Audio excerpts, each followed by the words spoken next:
समांतर प्लेट संधारित्र को आवेशित करने के बाद उसके प्लेटों के बीच की दूरी बढ़ा दी जाती है।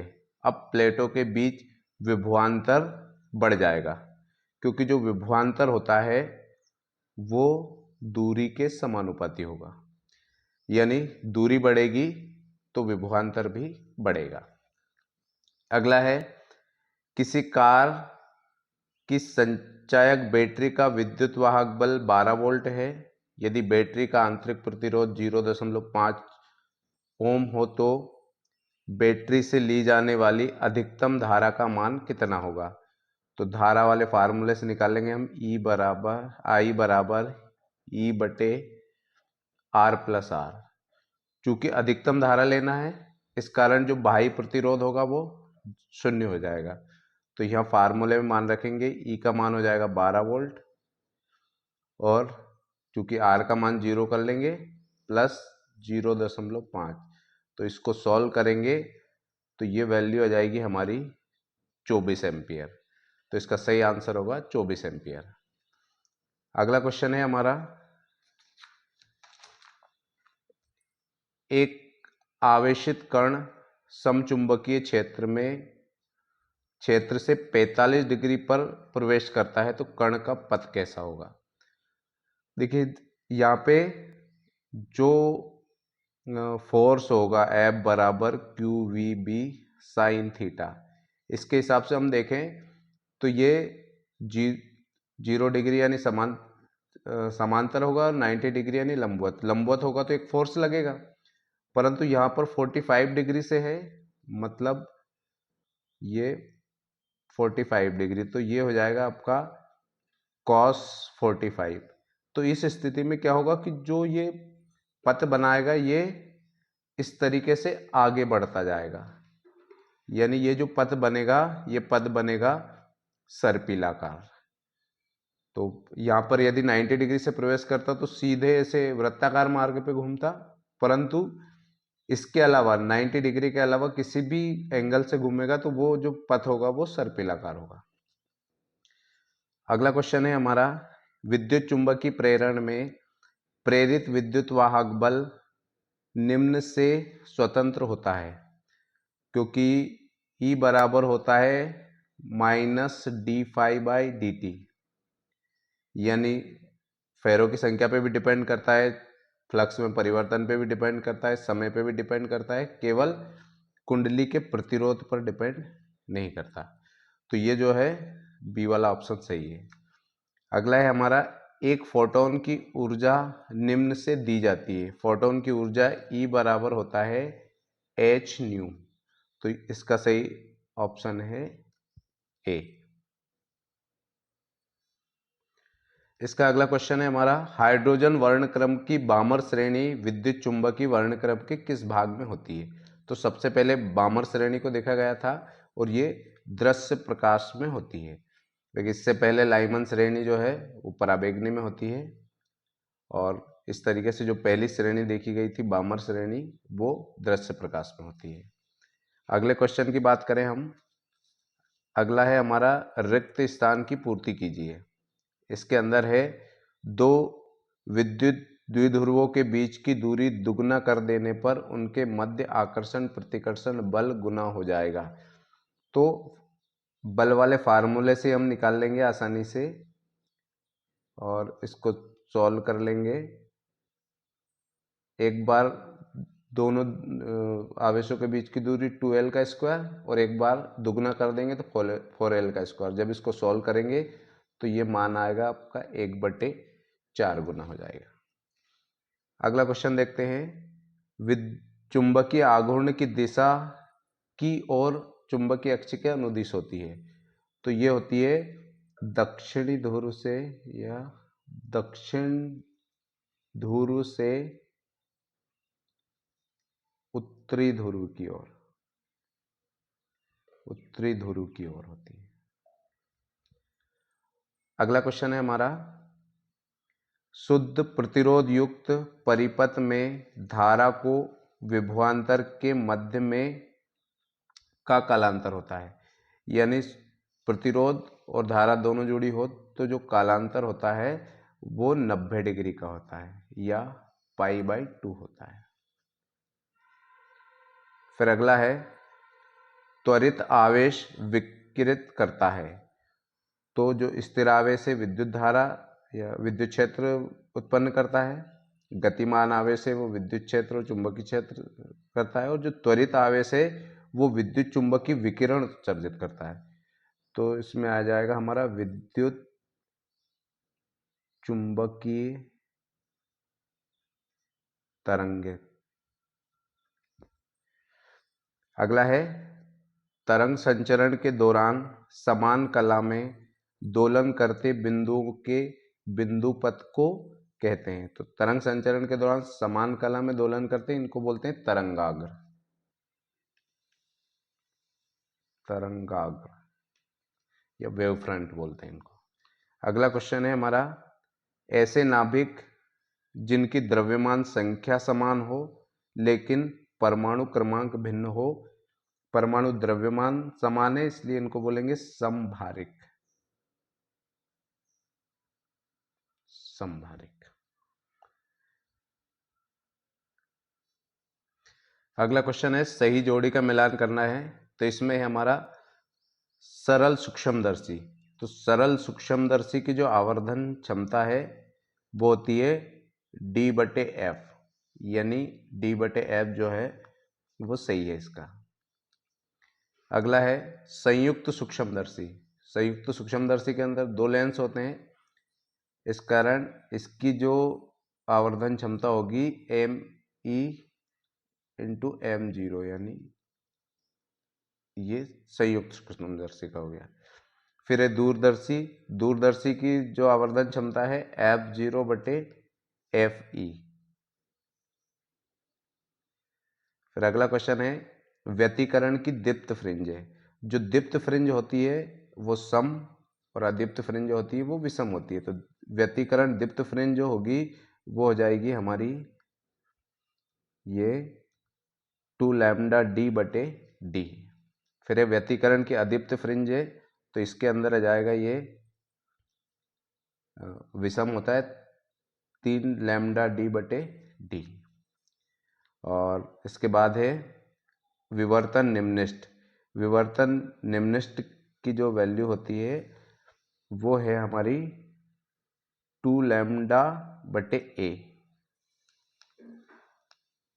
इसके अंदर से FE0/FB और λD/D दोनों छूट जाएंगे। तो इस तरीके से ये हमारी जोड़ी भी क्लियर है। अगला प्रश्न है हमारा, एक वाक्य शब्द में उत्तर दीजिए। इसका है, किस प्रकार के आवेश वितरण के लिए विद्युत क्षेत्र दूरी के व्युत्क्रमानुपाती होता है। तो ये जो होता है वो रेखिक आवेश वितरण के लिए होता है। और ऐसे भी फार्मूले से बात करें तो चुंबकीय क्षेत्र E जो होता है वो λ/2πε0r, मतलब E जो होता है वो दूरी के व्युत्क्रमानुपाती होता है। जैसा आपने पढ़ा था कि एक रेखिक तार है उसके कारण चुंबकीय क्षेत्र, तो वो जो है वो दूरी के व्युत्क्रमानुपाती होता है। अगला है, एक विद्युत द्विध्रुव के कारण कहाँ पर विद्युत विभव का मान 0 होता है। तो ये निरक्षीय स्थिति में या लंबार्धक पर 0 होता है। अगला है, दंड चुंबक को गर्म करने पर इसकी चुंबकनशीलता पर क्या प्रभाव पड़ता है। तो चुंबकनशीलता घटती है या नष्ट हो सकती है। हम लिखेंगे नष्ट हो सकती है। अगला है, किसी नाभिक का स्थायित्व का गुण किस राशि पर निर्भर करता है। तो ये निर्भर करता है बंधन ऊर्जा पर, या यूं कहें प्रति न्यूक्लियॉन बंधन ऊर्जा। प्रति न्यूक्लियॉन बंधन ऊर्जा पर निर्भर करती है, यानी प्रोटॉन और न्यूट्रॉन के बीच में कितनी बंधन ऊर्जा है। अगला है, अर्धचालक का वर्जित ऊर्जा अंतराल कितना होता है। तो वर्जित ऊर्जा अंतराल जो Eg होता है वो 3 इलेक्ट्रॉन वोल्ट से कम होता है और कुचालक के लिए 3 इलेक्ट्रॉन वोल्ट से ज़्यादा होता है और चालक के लिए ये लगभग 0 के बराबर होता है। हालांकि सबके लिए अलग अलग होता है। जैसे जर्मेनियम के लिए 0.7 होता है और सिलिकॉन के लिए 1.1 होता है, परंतु सभी अर्धचालकों की बात कर रहे हैं तो ये जो ऊर्जा अंतराल है वो 3 इलेक्ट्रॉन वोल्ट से कम होता है। अगला क्वेश्चन है हमारा, निम्नलिखित कथनों के लिए सत्य तथा असत्य लिखिए। विद्युत क्षेत्र रेखाएं बंद वक्र होती है, तो ये असत्य होता है क्योंकि ये खुला वक्र बनाती है। अगला है, विद्युत धारा घनत्व अदिश राशि है, ये भी असत्य है, ये एक सदिश राशि होती है। अगला प्रश्न है, आपतन कोण का मान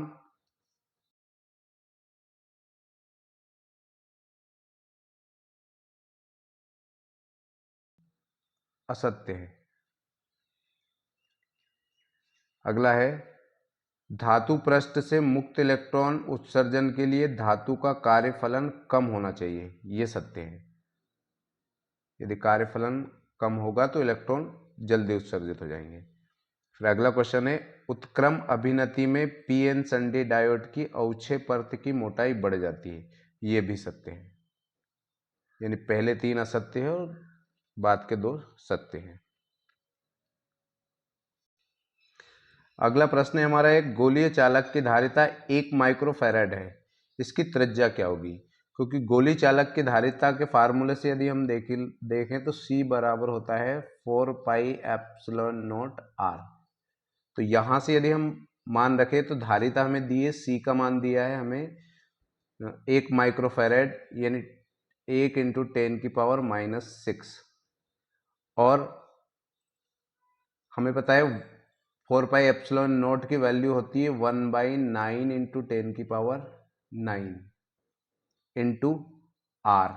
तो यहाँ से हम R निकाल सकते हैं, तो R बराबर हो जाएगा 10⁻⁻6 इंटू ये 9 × 10⁹ ऊपर चला जाएगा, तो वैल्यू जो प्राप्त होगी वो 9 × 10⁹ में से 6 को माइनस करेंगे तो 3, यानी R का मान निकल के आएगा 9 × 10⁻3 मीटर। ऐसे ही अगला है हमारा क्वेश्चन, 3 माइक्रोफैराड धारिता वाले 3 संधारित्रों को किस प्रकार संयोजित किया जाए कि परिणामी धारिता 4.5 माइक्रोफैराड हो जाए? तो इसके लिए हमें क्या करना है कि ये तीनों एक ही धारिता के हैं, तो इनको जोड़ते समय 2 को हमें श्रेणी क्रम में, C1 C2 को श्रेणी क्रम में और जो C3 है उसको समांतर क्रम में संयोजित कर लेंगे। तो पहले श्रेणी क्रम से इन दोनों की तुल्य धारिता निकाल लेंगे। 1/C बराबर 1/3 प्लस 1/3, तो 1/C बराबर निकल के आया 2/3, तो C बराबर आया 3/2। अब ये समांतर क्रम में जुड़ा है, इसलिए हम लिख लेंगे 3/2 प्लस 3। यहाँ से सॉल्व करेंगे तो एलसीएम आया 2, ये हो जाएगा 3 प्लस 6 यानी 9/2 यानी 4.5 माइक्रोफैराड। तो इस तरीके से 2 को हमें श्रेणी क्रम में और 1 को समांतर क्रम में जोड़ के निकाल सकते हैं। अगले में लिखना है, चुंबकीय क्षेत्र रेखाओं के कोई 2 गुण लिखिए, तो 2 गुण लिख दीजिए आप, सरल ही है क्वेश्चन। अगला है, चल कुंडली धारामापी की सुग्राह्यता बढ़ाने के लिए कोई 2 उपाय बताइए। तो सबसे पहले सुग्राह्यता के फार्मूले की बात कर लेते हैं। तो फार्मूला होता है phi/I बराबर NABK। अब यहाँ से आपको 2 उपाय मिल जाएंगे। नंबर 1 मिल गया आपको, सुग्राह्यता बढ़ाने के लिए फेरों की संख्या अधिक होना चाहिए और क्षेत्रफल अधिक होना चाहिए और चुंबकीय क्षेत्र की तीव्रता अधिक होना चाहिए। तो सुग्राह्यता बढ़ाने के ये 2 उपाय आप इनमें से लिख सकते हैं। अगला क्वेश्चन है, ट्रांसफार्मर में ऊर्जा क्षय के कोई 2 कारण तथा इन्हें कम करने के उपाय लिखिए। तो ट्रांसफार्मर में ऊर्जा क्षय जो होता है, एक होता है भंवर धाराओं से होता है, और दूसरा जो होता है वो कुंडली के प्रतिरोध से होता है। अब भंवर धाराओं को कम करने के लिए क्या करेंगे कि जो इसका क्रोड है, ट्रांसफार्मर का क्रोड, वो पटलित बना देते हैं या स्तरीय बना देते हैं, और कुंडलियों का प्रतिरोध कम करने के लिए जो तार लेते हैं, जो तार लपेटे जाते हैं, उन तार को मोटा कर लेना पड़ेगा। अगला है LCR श्रेणी परिपथ में अनुनाद की घटना कब होती है? अनुनादी आवृत्ति के लिए सूत्र लिखिए। अनुनादी आवृत्ति के लिए XL जो है वो XC के बराबर होना चाहिए, यानी प्रेरकी प्रतिघात और संधारित्र प्रतिघात दोनों बराबर होना चाहिए। इसके लिए जो फार्मूला होगा हमारा वो होगा F बराबर 1/2 पाई √LC। ये जो फार्मूला है अनुनादी आवृत्ति के लिए फार्मूला है FR बराबर, तो ये इसका फार्मूला हो गया। अगला क्वेश्चन है हमारा व्यतिकरण किसे कहते हैं, इसका एक उदाहरण दीजिए। तो ये आप लिख दीजिए। अगला क्वेश्चन है इसके अथवा में, एकल स्लिट विवर्तन की घटना में किन कोण पर उच्चिष्ट तथा किन कोण पर निम्निष्ट प्राप्त होता है? तो ये हम लिख लेते हैं। उच्चिष्ट के लिए लिखना पड़ेगा हमें थीटा बराबर n+1/2 लैम्डा बटे a। ये उच्चिष्ट के लिए हो गया। और निम्निष्ट के लिए जो कोण होगा वो होगा हमारा n लैम्डा बटे a। तो एकल स्लिट विवर्तन की घटना में n+1/2 लैम्डा बटे a पर उच्चिष्ट प्राप्त होता है और n लैम्डा बटे a पर निम्निष्ट प्राप्त होता है। यहाँ पर निम्निष्ट प्राप्त होता है। निम्निष्ट का मतलब यहाँ पर जो तीव्रता होती है वो 0 होती है। अगला क्वेश्चन है हमारा 5.4 × 10⁶ मीटर पर सेकंड वेग से गतिशील इलेक्ट्रॉन से संबद्ध तरंग की तरंगदैर्ध्य की गणना कीजिए। क्वेश्चन है हमारा 5.4 × 10⁶ मीटर पर सेकंड वेग से गतिशील इलेक्ट्रॉन से संबद्ध तरंग की तरंगदैर्ध्य की गणना कीजिए। अब तरंगदैर्ध्य का फार्मूला लिख लेते हैं हम। ये होता है लैम्डा बराबर h/mv।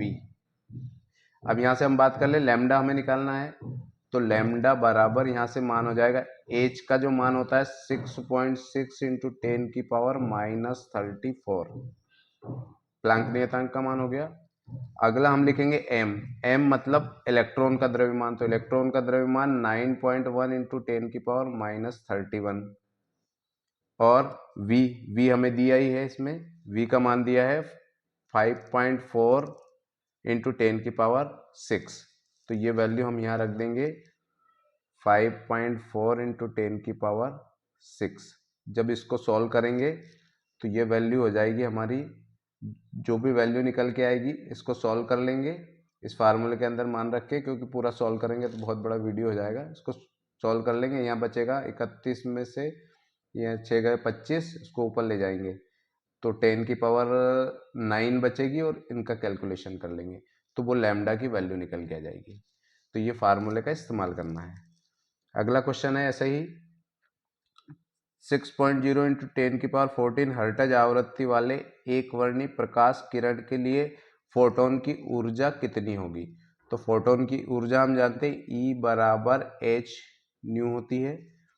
अब ऊर्जा निकालना तो h हमें पता है, h की वैल्यू अभी हमने लिखी थी 6.6 × 10⁻34 और न्यू आवृत्ति दी है हमें 6.0 × 10⁻14। इसको सॉल्व कर लेंगे, जो भी वैल्यू प्राप्त होगी 34 14 यानी 20, यानी जो भी वैल्यू गुणा करने पे जो भी वैल्यू प्राप्त होगी वो इसकी एनर्जी होगी। फिर